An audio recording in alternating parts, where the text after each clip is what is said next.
Cheers, and welcome to the final segment of Table Titans, episode 5, Fight Week.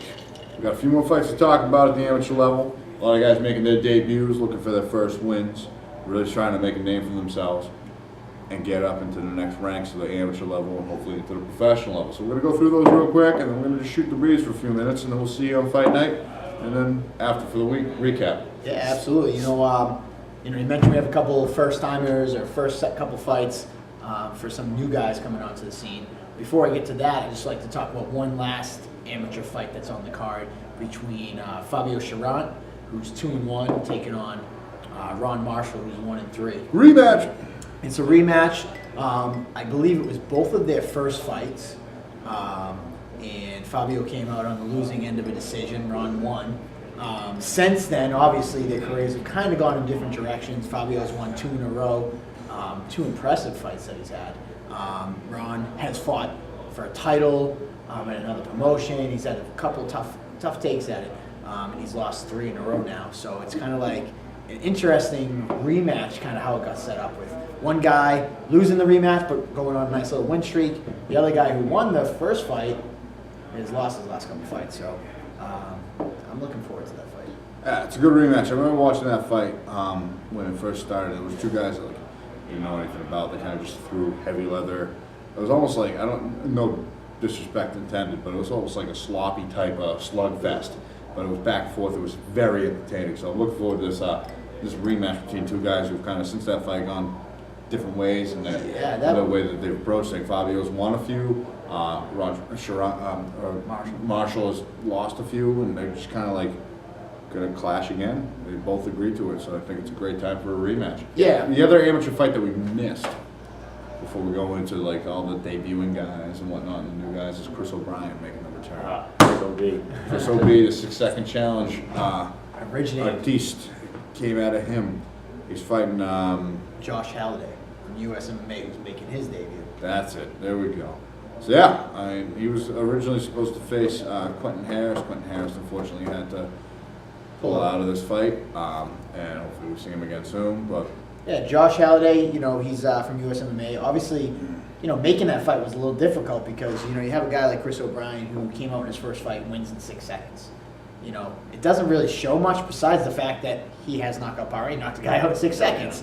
So, you try to pitch that to somebody, and it's, oh man, I don't want to fight that guy. Because it's kind of like the aura is bigger than the person that he really is. And even like Chris said when he was on our episode last week, 2 weeks ago, he even mentioned, he's like, I really didn't get to show who I am as a fighter, and you don't know. It's a big X there. You don't know if he's really good, and that's why he got the 6 seconds, or he's really lucky and just happened to get that 6-second knockout. Right, yes.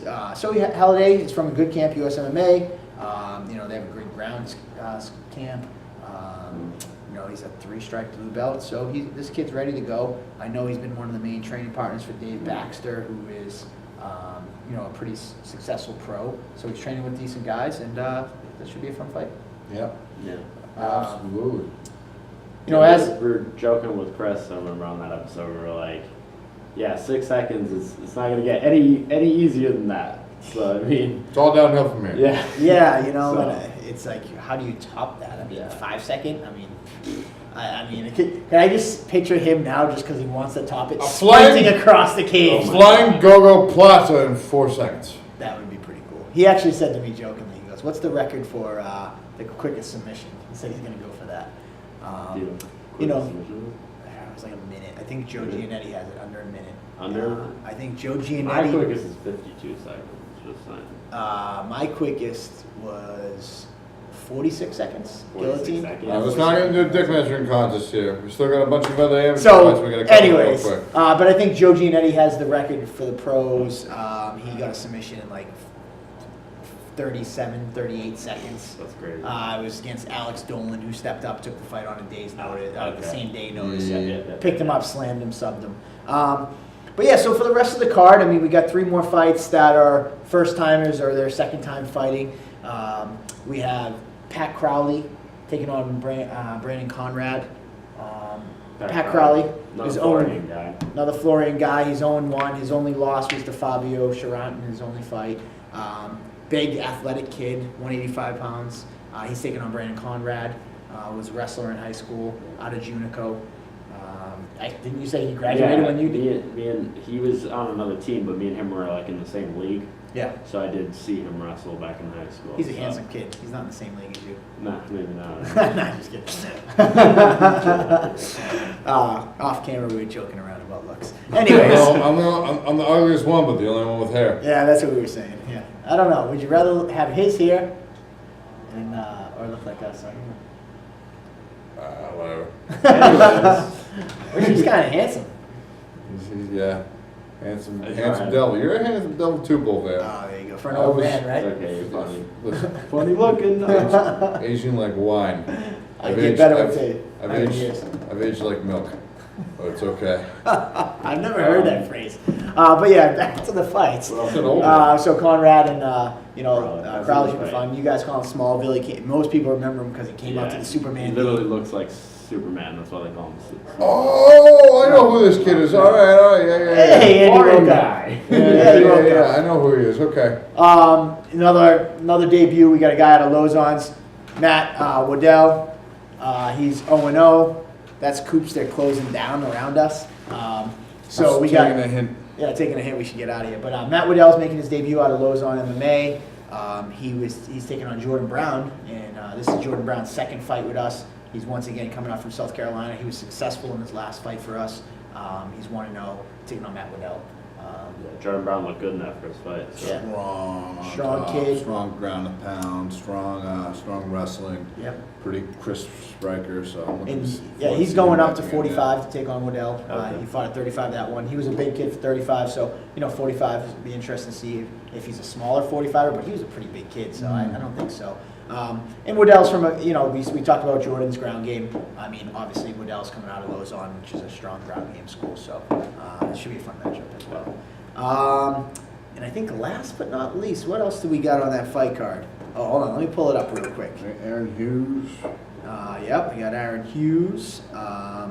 And we also have, Mitch oh, there we go. How did I forget that one? We have Pat Gilbride, also out of Lozon. He's making his debut.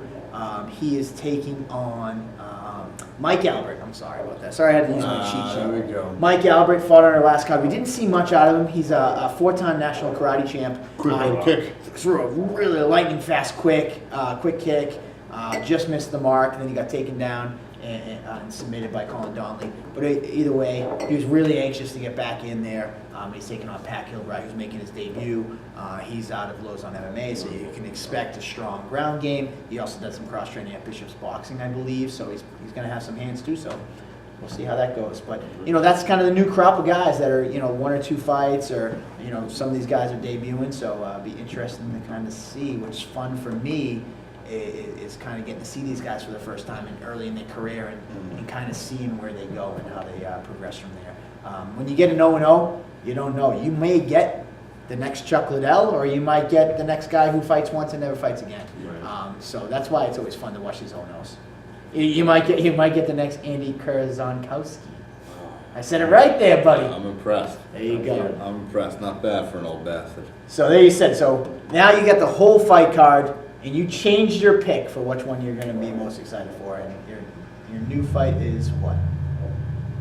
What? Your new fight. Food and Margaritas. Yeah. Oh yeah. That's Still a number one for you. Yeah, absolutely. Number one That's right great. there. All right. I How can't about wait you? for that fight. That's the biggest matchup of the whole I undercard. mean, if you split it undercard and main card, undercard definitely Trevor Good and Marty Navis. Main card, I'm sticking with Pete. And But you yeah, have to pick. all around awesome card. I mean, You always produce, Mr. Bull. There. You always do. You Listen, I don't produce. The fighters produce. I want to always.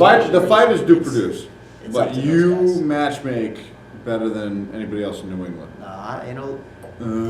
Stop being- So people ask me that. What I do that's a little differently than most in the matchmaking process. It might be some knowledge for people. Is that it's the fighters and the schools having trust in me. Is that when I say that I have a fight card on June 17th, is they'll give me the names of who their fighters and who they think are ready, and then them putting the trust in me that I'll match them.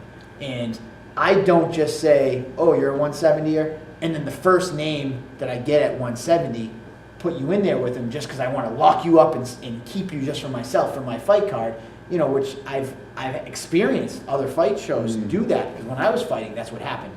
They would just give you a name just to get you committed to their show, and then a week later, you get a new guy. A week later after that, you get a new guy. A week later after that, you get a new guy. And you go through 3-4 different opponents because they're just throwing a guy at you just to make you think you have a fight so that you stick with them and don't shop your name out. So I got to give credit to these fighters in the schools. When they give me their names, my process is this. It might take me 3 weeks to get you a fight.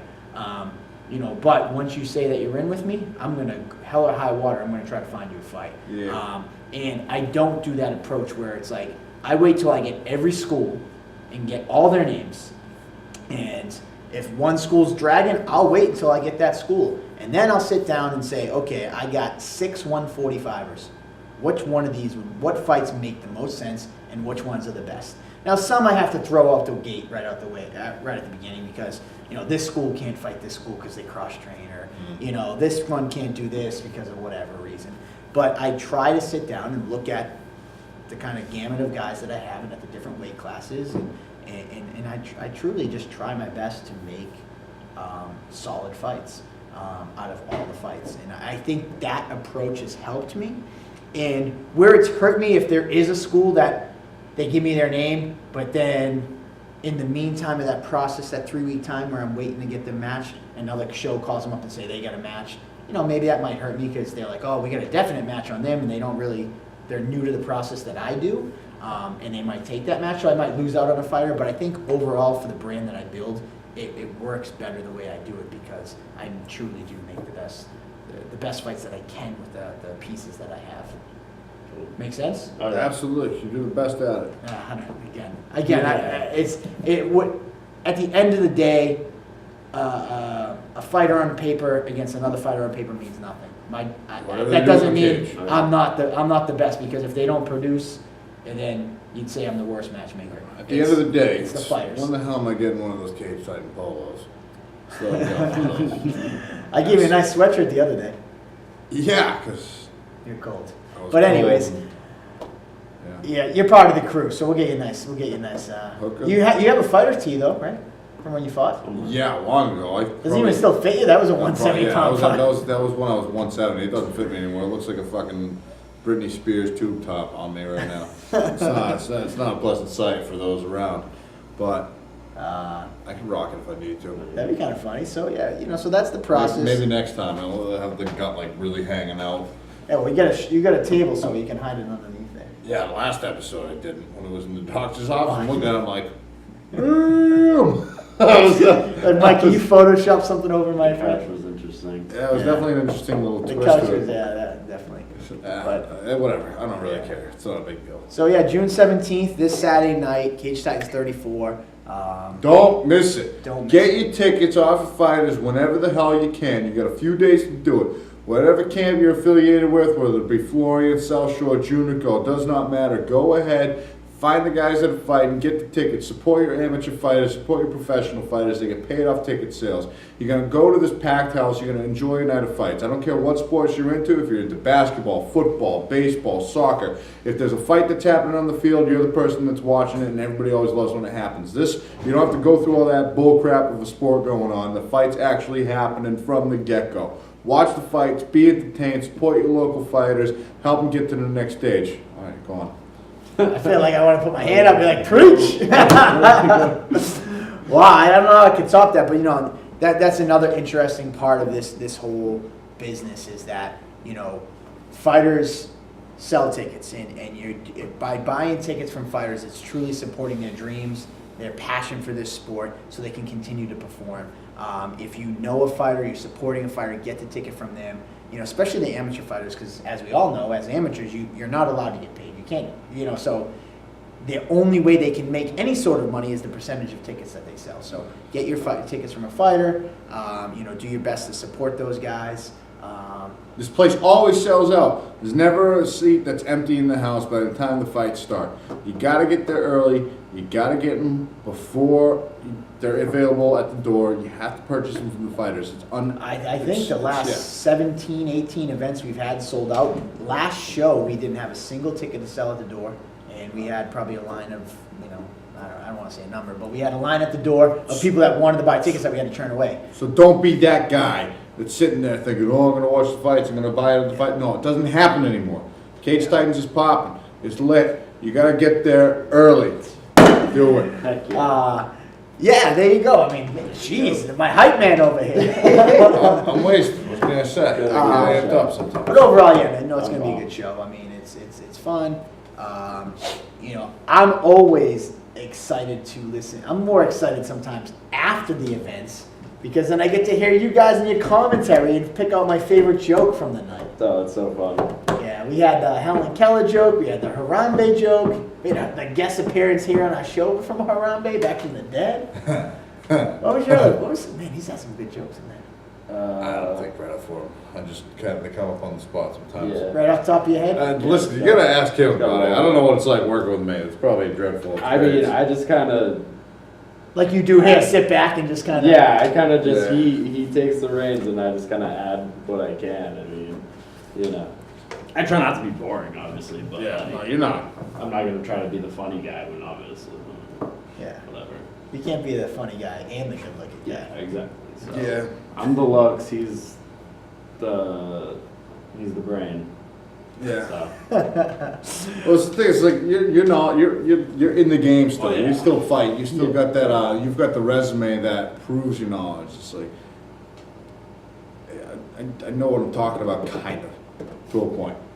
To a point. I still recognize positions. I recognize like patterns and striking, and there's only so much I can really do with that. So I always kind of like have him back me up. But when it comes to the play-by-play, it's easy. I just talk about what's exactly going on right in front of me. And you also have like an extensive background on more people than I do. Like if I've seen them fight before, I know about it. But before then,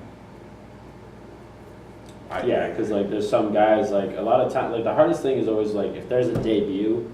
So what do you say about that guy? Well, for me it's like okay, he's from Lausanne's camp. I know guys from Lausanne's camp. I know who he's training with. I know what he might be capable of just based off of that. So. Yeah, so it gives you a little background and it gives you some fodder to. I always said I think when we first started talking about this and you guys commentated. That's probably the most difficult thing to do is all of a sudden, like, you got a guy you have no background on. When you watch the fights in the UFC and you hear this beautiful flow from Joe Rogan or Goldberg, they have a work, a work history on these guys. Yeah. They've seen film, they've watched film, they know they've seen these guys come up. Here you are getting thrown in cold against this guy who's a 0-0 that never fought before, or a guy that's maybe fought once or twice that you didn't see, and then you got to come up with a story to tell in that full 15 minutes he might be fighting. So hats off to you guys for doing that great job that you guys do. well, thank you very much for pulling us along. You do a great job. The whole promotion is doing a great job from start to finish when it comes to the promoters, the video crew, commentators, of course, the media, the photography, and then the fighters. First and foremost, the fighters. They've always done a great job. So thank you for having us. It's fight week. Get your tickets. Enjoy it. We're out of time. I'm out of beer. We got to get going. So we'll be back for a fight recap afterwards. And we'll see you then. Table Titans out. Cheers, everybody. Peace. Heck yeah.